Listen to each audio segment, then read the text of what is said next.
Assalamualaikum warahmatullahi wabarakatuh. Waalaikumsalam warahmatullahi Waalaikumsalam wabarakatuh. Halo, warahmatullahi Kak. wabarakatuh. Coba senyum semua. Senyum semua. Mbak ada merah-merahnya. Nah, bagaimana kabarnya semua hari ini? Baik, Pak. Alhamdulillah, Luar biasa. Allahu Akbar. Wah, Ih, ada Uswatun ya. kita kompak. Ada ya. Sedikit frekuensi. Ya, alhamdulillah sehat semua karena nih ya, nikmat kesehatan dan nikmat keselamatan itu adalah nikmat yang paling besar di dunia ini dan kita wajib mensyukuri nikmat itu. Oke, baik. Rasa-rasanya bangku sudah terisi semua, kayaknya hadir semua ya? Hadir semua anak-anak? Ya, Pak. Hadir, Pak. Soalnya saya juga lihat di sini tidak ada bangku yang kosong, berarti hadir semua. Ya, sebelum kita memulai pembelajaran kita kali ini, alangkah baiknya kita berdoa, bisa dipimpin oleh yang mau dari siapapun yang mau memimpin doa untuk pembelajaran kali ini. Boleh saya, Pak. Silakan, Uswatun. Teman-teman, sebelum kita memulai pembelajaran kali ini, marilah kita berdoa terlebih dahulu. Berdoa dipersilahkan. Berdoa selesai. Sudah, Pak. Terima kasih, Uswatun. Sama-sama, Nah, Pak. Bapak hari ini akan menjelaskan sama ya, babnya tentang elastisitas dan hukum Hooke. Sudah terlihat semua Sudah, Pak. PowerPoint saya? Ada Pak, sudah. Nah, di sini kita babnya masih sama, elastisitas dan hukum Hooke, di mana minggu lalu kita sudah mempelajari tentang benda-benda atau sifat-sifat benda. Baik itu ada berapa sifat benda? Ada 2, Pak. Ada 2, apa itu, Uswatun? 2. Elastis sama plastis ya, Pak. Elastis dan plastis. Nah, di sini ada 2 gambar nih. Nah, pelajaran sebelumnya saya tes ulang nih. Di sini ada 2 gambar. Gambar apa yang pertama? Tanah liat ya, Pak. Yang kedua? Ban Karet. bekas, Karet. ban Dalam. dalam. Karet bekas. Karet. Nah, di antara benda ini ada benda yang elastis, ada yang benda plastis. Kira-kira apa benda yang plastis? Tanah liat. Tanah liat, Ini ya, Pak. Tanah liat. Tanah liat, Iya, Pak. betul sekali. Bagus lagi. Kalau yang elastis kira-kira apa, Pak Farudin? Yang ban, Pak. Yang Yang ban, elastis. Iya. Ban Iya, Pak. yang elastis. Jadi kalau misalkan di pelajaran kemarin, apa itu perbedaan antara elastis dan plastis?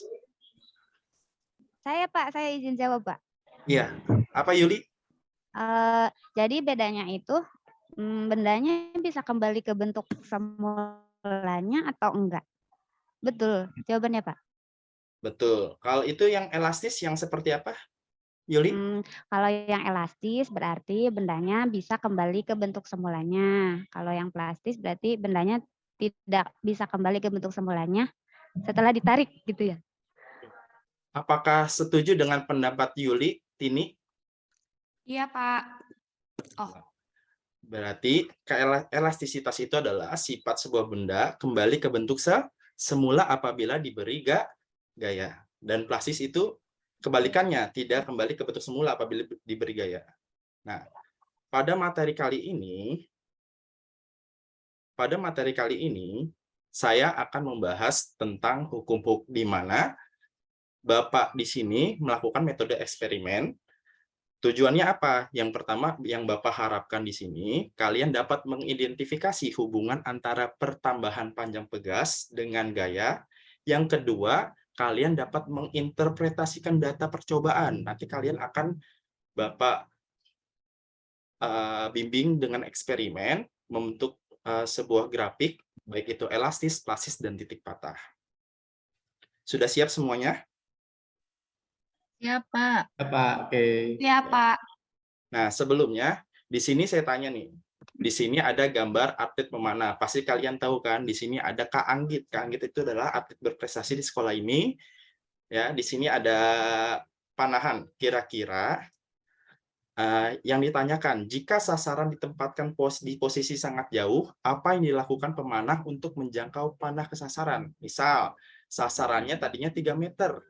Kalau misalkan kita jauhkan menjadi 20 meter, apa yang dilakukan oleh atlet pemanah ini? Ada yang bisa menjawab? Saya, Pak. Ya? Wahyu? Pemanahnya boleh nggak jalan aja ngedeketin? Waduh, boleh, tapi Boleh. boleh, tapi ada cara lain? Yang lain? Tariknya lebih jauh. Tariknya lebih jauh. Ada yang lain? Ganti alat panah mungkin, Pak. Kan punya banyak panah, Pak. Biasanya. Oke. Nah, di sini ada panahan ya, ada panahan. Dan di panahan ini ada karet. Ya, karet ini kita beri gaya. Kalau misalkan kita mau menjangkau panahan ini ke sasaran yang sangat jauh, kita harus apa? Kita harus menambah gaya dorong kita. Nah, dari gaya dorong ini kita lihat, apakah kalau misalkan kita menambah gaya dorong kita, apakah yang terjadi pada karet ini? Ada yang bisa menjawab? Karet panahan ini? Makin panjang bukan, Pak? Si karetnya. Lebih panjang. Oke, baik. Apakah setuju, Putri? Setuju, Pak. Setuju. Dengan Oke. Nah, sebelumnya kita akan membahas, sebelum eksperimen, kita akan mengidentifikasi masalah. Bapak akan menayangkan video, tolong amati baik-baik ya. Peristiwa jatuhnya lift di pusat perbelanjaan Blok M Square menambah daftar panjang insiden kecelakaan lift penumpang di sejumlah gedung bertingkat di Jakarta. Ya, tercatat setidaknya ada peristiwa serupa sepanjang tahun lalu hingga merenggut 2 nyawa.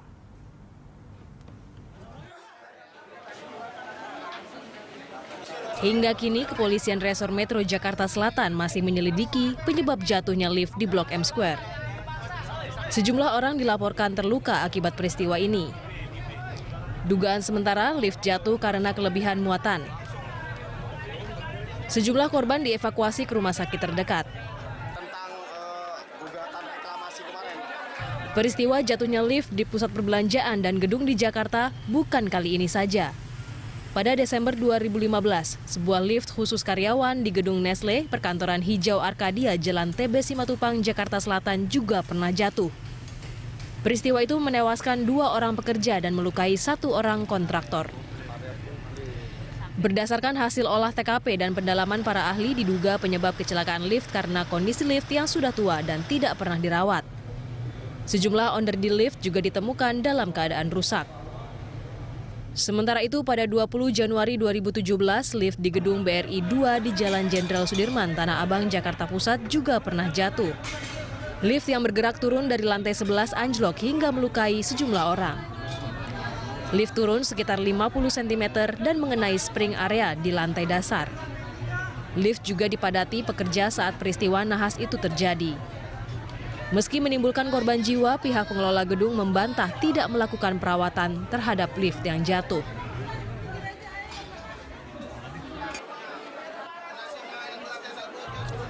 Dari sejumlah peristiwa itu, persoalan kelebihan muatan dan kurangnya perawatan lift dari pihak pengelola gedung menjadi penyebab utama.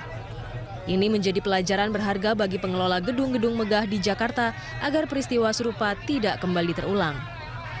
Tim Liputan Berita 1 Jakarta.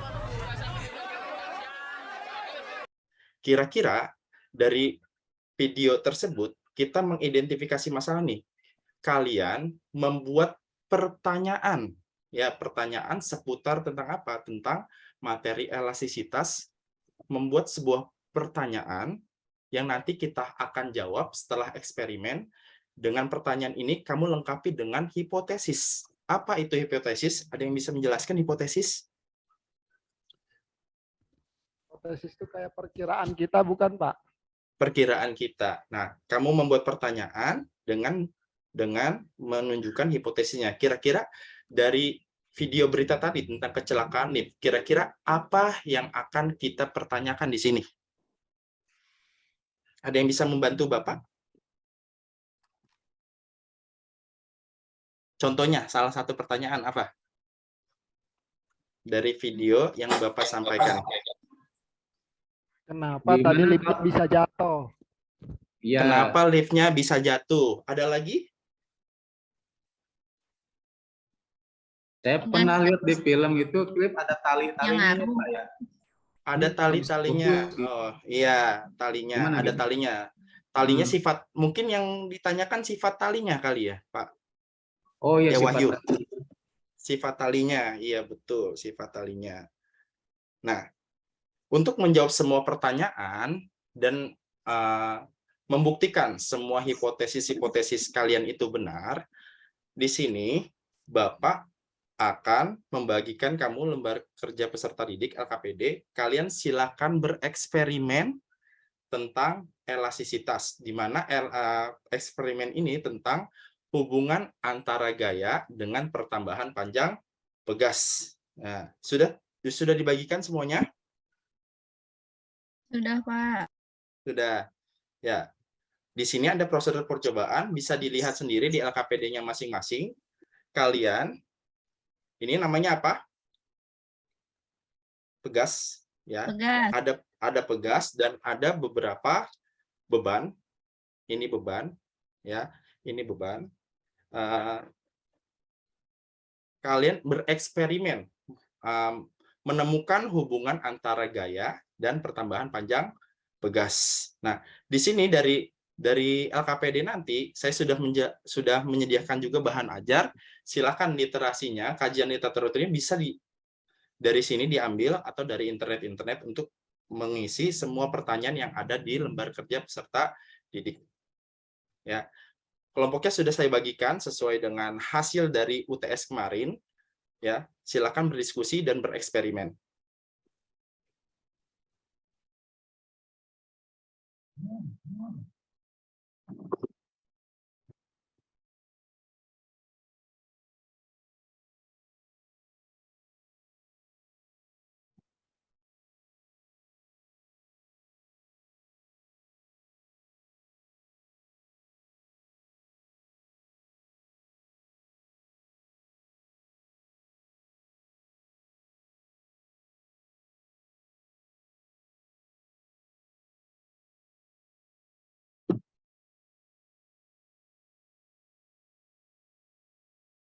Apakah sudah semua?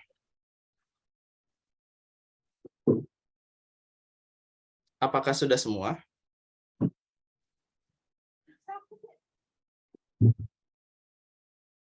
Sudah. Oke. Baik, kita akan melakukan presentasi kelompok tentang hubungan antara pertambahan panjang pegas dengan gaya. Untuk kelompok 1 sudah siap? Ketua kelompoknya? Allah, Pak. Ketua kelompoknya siapa? Putri ya? Iya, Pak. Ketua kelompoknya Putri. Oke, baik. Datanya silakan kirimkan ke saya, Bu Putri. Baik, Pak. Sudah saya kirim tadi.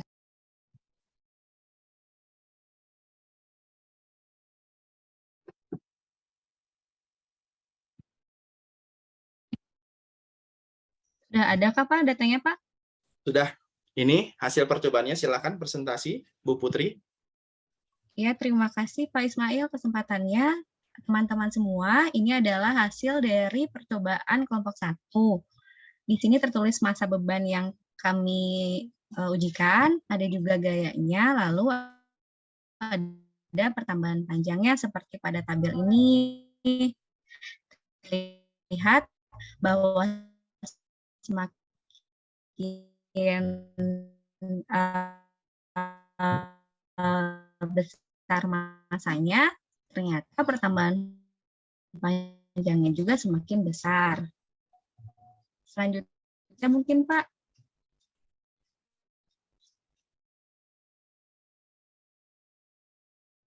Pak Is boleh minta tolong untuk ke slide selanjutnya. Nah, info saya.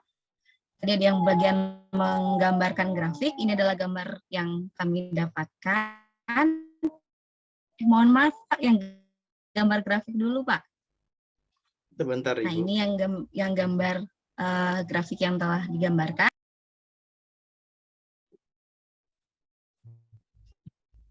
Ya, ini ada grafik F tadi diminta di LKPD-nya terhadap delta X, dan ini bisa terlihat oleh teman-teman bahwa hasil grafiknya itu bentuknya linear ya, linear positif. Jadi semakin ke kanan, semakin ke atas. Berarti di sini kita bisa lihat semakin besar gayanya, maka tadi pertambahan panjang atau delta X-nya juga semakin besar, atau bisa dibilang bahwa gayanya berbanding lurus dengan pertambahan panjangnya. Seperti itu mungkin Pak Ismail. Dan ini tadi hasil untuk mencari konstanta pegasnya. Tadi diarahkan juga di LKPD-nya untuk mencari lewat gradiennya, didapatkan untuk yang pegas pertama itu 3,125 dan pegas yang kedua itu 3,278. Maksudnya yang percobaan kedua, bukan pegas, yang pegasnya cuma satu. Percobaan keduanya 3,278. Adapun kenapa bedanya, mungkin tadi saat melakukan percobaan ada kesalahan mungkin paralaks atau sesuatu yang tidak kami teliti, jadi ada perbedaan gitu ini ya. Mungkin seperti itu Pak. Mohon maaf jika banyak kesalahan. Untuk yang poin diskusinya sudah, Ibu? Maaf, Putri.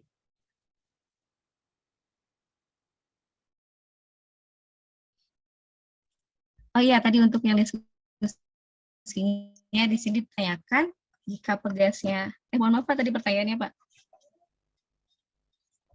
Nah, jika pegasnya diberi gaya yang sangat besar, apa yang akan terjadi? Apakah ada batasan gaya yang diberikan pada pegas? Jadi tadi saat kita mencoba untuk terus-terusan memberikan gaya, lama-lama si pegasnya itu akan semakin sedikit gitu, pertambahan panjang itu kayak seolah-olah semakin sedikit. Mungkin kalau kita pakai karet bisa putus kali ya Pak ya, makin sedikit makin kecil pertambahan panjangnya.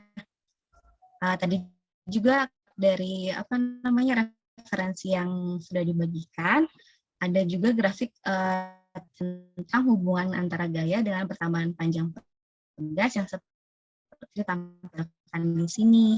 Nanti bahwa dari grafik yang tadi F terhadap delta X atau delta L itu akan mencapai batas tertentu, apakah yang mungkin yang saya baca saat itu patah itu mungkin patah ya, atau mungkin nggak bisa balik lagi gitu ya Pak. Mungkin nanti Pak Ismail bisa menambahkan. Terima kasih Pak. Terima kasih Putri atas diskusinya. Baik, itu adalah kelompok terakhir yang berdiskusi. Saya akan memberikan penguatan. Di sini ada sebuah pegas, ya. Di sini ada sebuah pegas. Apabila kita tarik dengan gaya tertentu, dia akan kembali ke bentuk semula. Ya, kembali ke bentuk semula. Nah, gaya apa kira-kira? Gaya apa yang merubah pegas ini tadinya memanjang menjadi kembali ke bentuk semula? Ada yang bisa? Gaya apa? Gaya kembali. Gaya apa, Ihsan? Gaya kembali kali ya, Pak. Gaya kembali. Ada yang lain? Kayak pemulih, Pak. Bener Gaya Pak? pemulih. Gaya pegas kayaknya, Pak. Gaya pemulih, betul. Gaya Di sini karet, ada, ya. ya, di sini ada pegas. Ketika tarik dia akan kembali ke bentuk semula. Itu disebut dengan gaya pemulih. Gaya pemulih adalah gaya yang mengembalikan si pegas ini kembali ke bentuk semula. Nah, di sini ada sedikit miskonsepsi. F ini harusnya apa nih? F ini sama dengan min K kali delta X. Karena gaya pemulih arahnya berlawanan dengan arah gaya kita. Nah, karena apa? Karena dia ke atas. Ke atas karena dia memulihkan keadaan si pegas. Ketika kita tambah.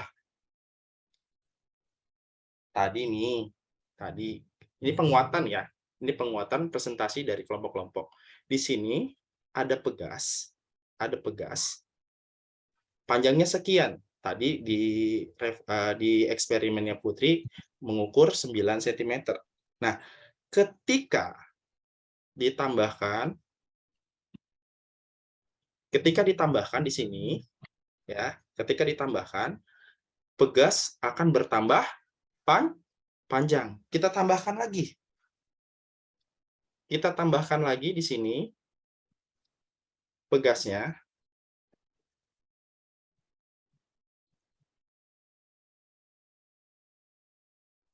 Dia akan bertambah panjang dan terus sesuai dengan percobaan Putri. Tadinya ditambahkan oleh beban 0,5 Newton, 1 Newton, 1,5 Newton, sampai 2 Newton, dia bertambah panjang. Nah, itu adalah prinsip dari hukum Hooke. Apa prinsipnya? Besarnya pertambahan panjang sebanding dengan gaya yang bekerja pada benda itu. Artinya, berbanding lurus. Artinya lagi, semakin bendanya panjang, semakin semakin gaya yang diberikan, maka akan semakin panjang pegasnya.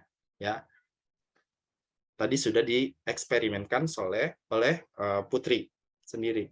Nah, kira-kira apa nih? Kira-kira dari peristiwa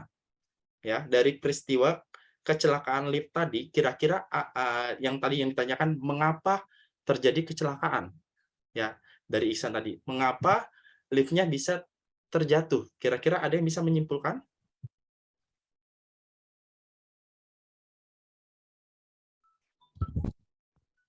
Berarti sama kayak yang itu Pak, yang tadi tuh pas yang presentasi, ada yang grafiknya yang patah tadi katanya. Ada grafik yang patah.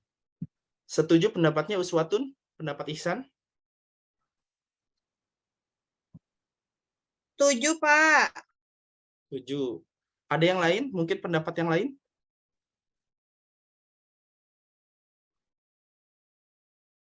Ada pendapat lain mungkin?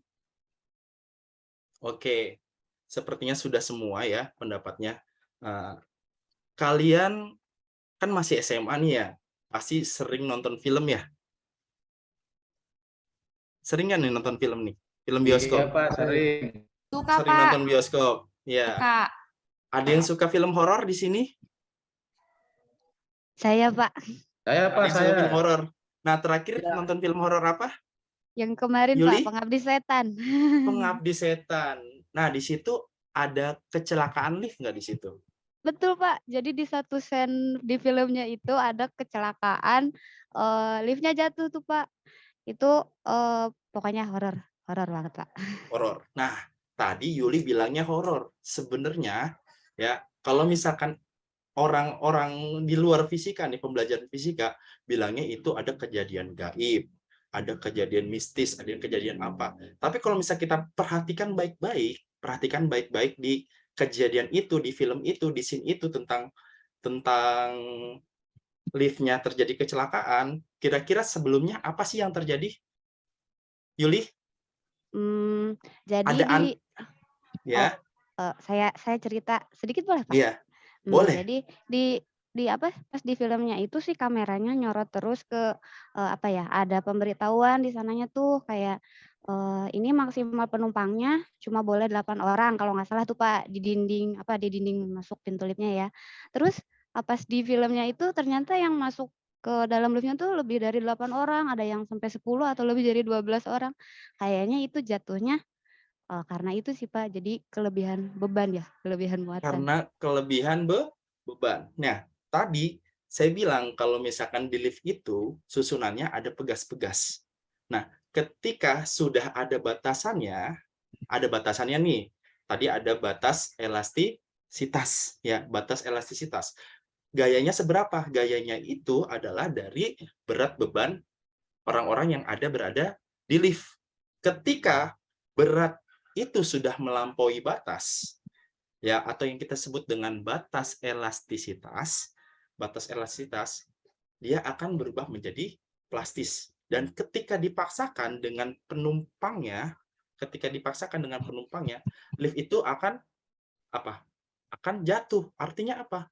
Artinya di sini dari pegasnya itu terjadi titik patah yang sudah disampaikan oleh Putri tadi, ya. Nah, di sini ada batas elastisitas dan daerah plastis. Nah, di titik di sini adalah titik patah. Nah, selain dari itu, mungkin kalau di film itu liftnya mungkin sudah rusak juga ya. Liftnya sudah rusak, batas elastisnya juga sudah berkurang karena liftnya sudah lama. Ditambah lagi banyak antrian panjang dan memaksakan untuk menaiki lift. Jadinya liftnya terjadi kecelakaan di dalam lift seperti itu. Dimengerti permasalahan kita kali ini, anak-anak? Ngerti, Iya, Pak. Pak, paham. Paham. Berarti kira-kira apa nih kesimpulan yang didapat dari pembelajaran kita kali ini? Bisa satu orang membantu?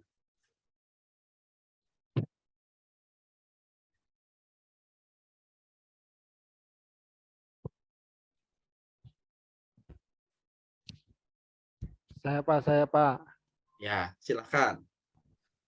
Jadi kalau ada pegas bisa nambah panjang kalau bebannya nambah, Pak.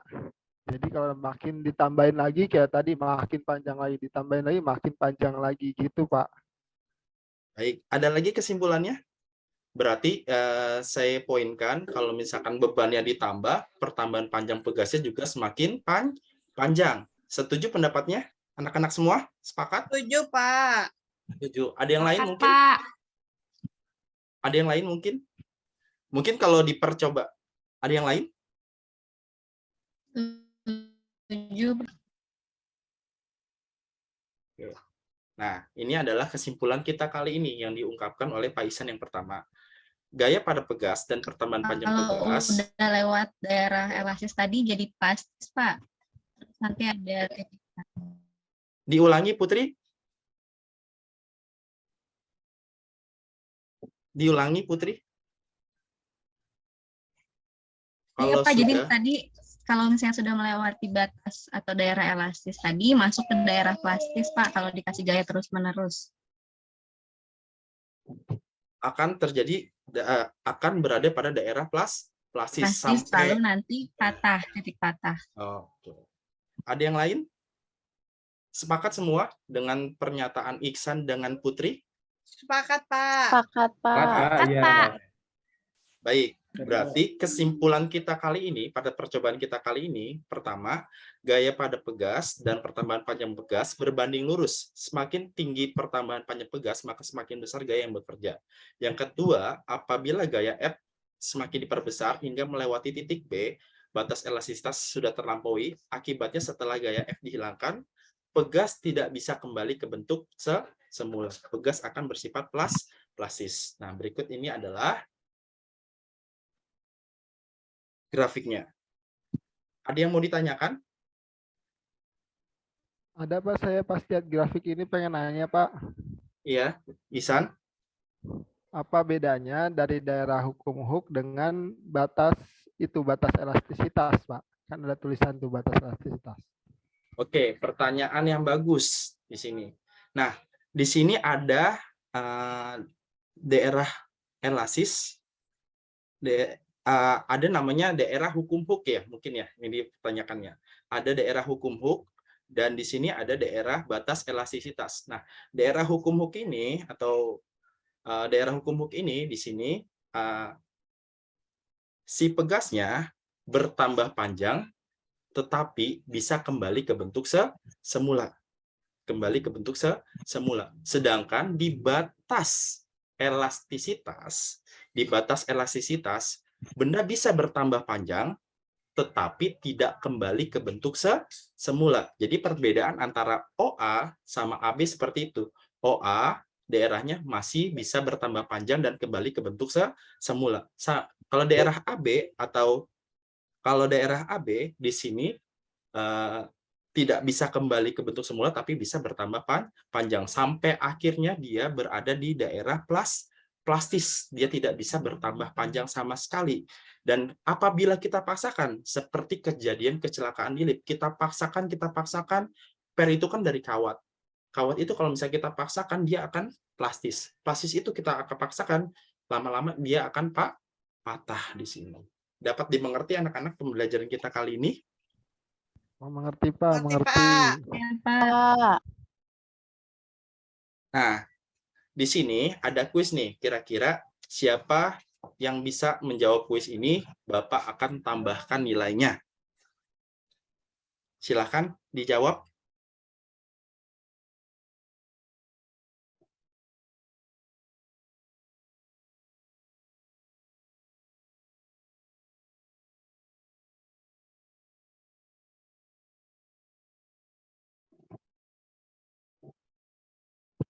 Ada yang sudah? Sudah, Pak. Sudah. Coba. Jawabannya apa? Yang Yuli? B. Yang B, Yang B. Pak. Yang B. 500 Newton per meter. 500 Newton per meter. Dari mana Yuli mendapatkannya? Bisa dijelaskan? Tadi kan Bapak ada satu persamaan ya di sana. Di mana F-nya itu sama dengan K kali delta X ya, Pak. Iya, betul. Kemudian kalau saya ngambil data salah satu di tabelnya. Nah, untuk F-nya saya ngambil yang 10 Newton, kemudian delta X-nya itu yang 0,02. Berarti kalau untuk mencari konstanta pegasnya jadi dibalik ya Pak, F per delta X. Nah, berarti 10 dibagi 0,02. Itu hasilnya adalah 500. Apakah betul Pak jawabannya? Iya, betul sekali. Kira-kira seperti ini ya Yulia. Sebentar. Seperti ini ya. Jadi kalian bisa dapatkan ini semua, boleh pakai data pertama, data kedua, data ketiga, karena hanya memakai berapa pegas? Satu pegas yang sama. Kurang lebih seperti itu. Baiklah anak-anak, pembelajaran kita juga sudah selesai. Silakan kerjakan buku paket Intan Pariwara halaman 40-41 nomor 3-5 nanti dikumpulkan sebelum bel ya, sebelum bel pertemuan selanjutnya. Bapak akhiri, wassalamualaikum warahmatullahi wabarakatuh. Waalaikumsalam warahmatullahi wabarakatuh. Terima kasih Bapak. Terima kasih Pak. Si A memberikan kesan kepada si B misalnya. B jadi harus rolling gitu Pak. Rolling, terutama yang udah tampil mungkin Pak yang memberikan kesannya. Kan dia udah merasakan tampil. Coba Pak Wahyu kira-kira apa kesannya? Iya, ya kalau enggak ada yang mau nanti disuruh. Ya Pak. Jadi kesan saya dari pembelajaran oleh Pak Ismail mudah dimengerti, lalu diaplikasikan ke soal. Jadi untuk nanti ulangan harian pun anak jadi bisa gitu, karena terlatih juga. Jadi nanti di akhirnya juga ada tugas, jadi untuk melatihkan menerapkan konsep yang sudah dipelajari. Intinya sih jadi mudah paham aja gitu. Seperti. Kesannya plus dan minus ya. Ada yang plusnya apa, yang minusnya apa? Plusnya itu mudah dimengerti, terus ada penerapannya juga dari film, yang mana saya juga suka nonton film. Terus minusnya mungkin karena ada error teknis saja Bu, tadi suara gak keluar gitu. Paling persiapannya yang lebih ini lagi. Itu aja minusnya dari teknis aja. Terima kasih. Oke, terima kasih Pak. Mungkin waktunya pendek sekali, nanti saya ukur-ukur waktunya bisa kelewat waktu zuhur. Coba mungkin tolong Bapak dan Ibu lebih sama-sama lebih disiplin waktu lagi. Sekali lagi penyajian hanya sekitar 25-30 menit, kan? Kemudian presentasi komentarnya sekitar 5-8 menit, gitu kan? Dari selesai. Kalau tidak sampai kita nanti sampai jam 2, ya kan? Yang mengingatkan kembali ya Bapak Ibu ya. Tentang Pak Ismail secara umum sudah memberikan secara kontekstual, fakta, data, sudah ada, nampaknya selesai. Itu bisa dikembangkan untuk masyarakat yang datang. Kemudian suara juga cukup bagus, cukup bersahabat. Tapi walaupun demikian, tentu saja yang namanya menilai tentu ada juga kelemahannya untuk Pak. Pertama yang ingin sampaikan ketika dalam yang frame pelaksanaan itu, jadi pendahuluan itu, lihat aja di sini Bapak Ibu, siapa yang tidak nampak nih video Putri, Bu Astuti, Bu Yuli Sumiati. Baru ditanyakan, terlalu tidak hadir. Nampaknya Bu Putri kemana yang tidak nampak? Itu. Misal gitu kan, di dalam frame. Kalau tidak nampak kemana dia? Nanti salah seorang jawab apa? Dia tadi main Bu, Pak. Nasihat di situ ya, berikan nasihat. Oh dia nampaknya tadi itu ada kemalangan, lupa ngirim surat. Apa juga nasihat penting di situ. Kan gitu kira-kira yang tidak ada. Kalau yang hadir, ini nampaknya hadir semua ya, bagus. Sudah gitu aja. Kalau Anda perlu tanya hadir, ini nampaknya bangku penuh ya aja. rupanya hadir semua ya, itu hanya menghabis-habis waktu aja Pak. Gini, kalau saya mungkin lebih cepat to the point gitu kan. Ya langsung kita. Kemudian yang kedua, tidak usah dipilih siswa yang mau memimpin doa. Anggap kita udah guru biasa, silakan ketua kelas, saya ketua kelasnya, silakan Iksan, ketua kelas, siapkan berdoa gitu. Silakan aja langsung aja. Jadi kita tidak banyak hal-hal yang tidak penting untuk hal-hal yang tidak sifatnya poin untuk pembelajaran ini, mungkin akan nambah waktu aja, waktu tambah banyak, hasil tidak seberapa gitu seperti itu ya. Mungkin saya lebih cenderung kayak gitu Pak, maaf ya Pak ya, mungkin itu karena belajar supaya lebih efektif. Kemudian ketidakefektifan waktu tadi karena Bapak tidak siapkan itu materi-materi yang namanya yang penting untuk pembelajaran itu, misalnya pengertian-pengertian itu apa ya Pak? Tadi elastis dan plastis ya tadi disebutkan. Ada lagi daerah elastis, batas elastisitas, daerah melar, daerah plastis, titik putus atau titik apa? Itu harus dijelaskan dulu atau bagaimana caranya kita menjelaskan. Atau kita berikan fenomenanya suruh anak menyebut. Jadi sekali jalan aja. Misalnya Bapak berikan contoh, ambil seluruh karet nih, saya tarik, lihat. Kemudian saya lepas, kan kembali seperti semula, gitu kan? Udah, coba saya tarik plastik nih, saya tarik, tetap aja melar, nggak mau dia kembali seperti semula. Bahan pertama disebut dengan bahan elastis, bahan kedua disebut dengan bahan plastis. Ayo, apa bedanya bahan elastis dengan plastis? Langsung aja Pak. Oke, kemudian kita lihat karet ini. Kalau saya tarik terus-menerus, apa yang terjadi? Ini kan saya tarik, kembali seperti rumah. Saya tarik terus-menerus, apa yang terjadi? Patah Pak. Melar Pak. Putus. Bisa melar kan? Nah, itu kan langsung dari situ.